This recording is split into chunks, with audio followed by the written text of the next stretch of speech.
যে জোরে কথা বলে সে কখনো ভয়ঙ্কর হয়, কারণ তার কথায় শব্দ নয়, সত্য থাকে।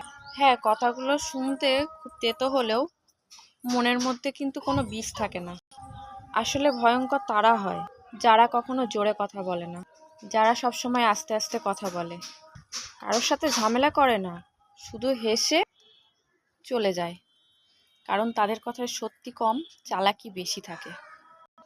আসলে এটা হলো পৃথিবীর সব থেকে বড় গেম আর খেলা বলতে পারো, পুরনো একটা খেলা। জোরে কথা বলা মানুষকে দোষী সাক্ষী করা হয়, দোষী সাব্যস্ত করা হয়। আর মিষ্টিভাবে যারা কথা বলে তাদেরকে সবসময় আমরা বুদ্ধিমান বলি। কিন্তু মনে রাখবে, ইতিহাস সাক্ষী আছে, সব থেকে বড় ধোঁকা কিন্তু ওই মিষ্টি মুখে কথা বলে বা মিষ্টি হাসি দিয়ে যারা কথা বলে তারাই কিন্তু দিয়ে থাকে। হ্যাঁ, জোরে কথা বলা মানুষগুলো হয়তো রাগ সামলাতে পারে না, যেমন কি আমি জোরে চেল্লাই, আমি আমার রাগ সামলাতে পারি না ঠিকই, তবে কখনো কারোর পেছনে ক্ষতি করি না।